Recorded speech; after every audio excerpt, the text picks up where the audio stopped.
je suis médecin en gastroentérologie au CHU de Poitiers et je tenais à remercier vivement la Fondation. Donc, merci Madame la Présidente, merci chers donateurs et chers collègues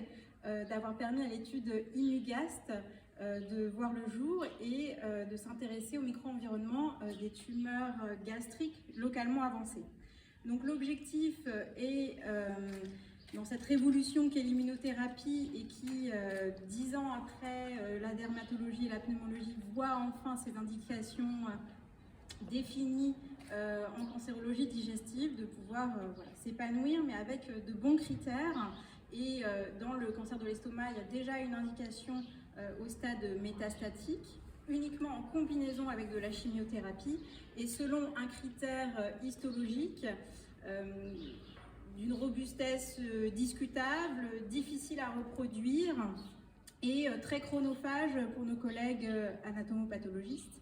Donc on voudrait mieux définir ces critères, mieux définir l'environnement tumoral à partir de à peu près 200 cancers de l'estomac localement avancés issus de patients du CHU de Poitiers, de l'Institut Bergonié et de l'hôpital Saint-Louis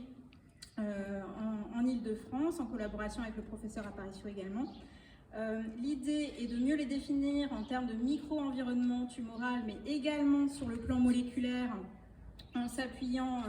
sur l'expertise du docteur Soubeyran et de son équipe du département de biopathologie. Et effectivement, c'est là que le financement de la Fondation est absolument crucial. Actuellement, les réactifs pour établir les séquençages de l'ADN de ces tumeurs et de l'ARN est un des critères très importants dont on entend parler petit à petit actuellement, qui est la charge mutationnelle et qui est un facteur a priori prédictif de réponse à l'immunothérapie. Donc pour ces différents critères, les réactifs sont extrêmement chers et donc c'est 3/4 du financement de la Fondation va aller dans l'établissement de ces analyses.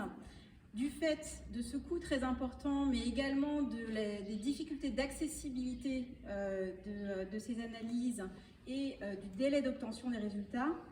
on a pour objectif d'étudier la faisabilité, de corréler donc ces études de micro-environnement et d'analyse moléculaire avec tout simplement une analyse du scanner préthérapeutique des patients que finalement tous les patients ont dans le cadre d'un bilan préthérapeutique de cancer localement avancé, dans l'idée de pouvoir in fine peut-être se fonder dans des essais et ensuite en routine principalement sur l'infiltrat identifié sur le scanner pour prédire la réponse à l'immunothérapie. Et pour ce faire, on collabore avec une équipe d'analyse d'images de l'Institut Mines Télécom Atlantique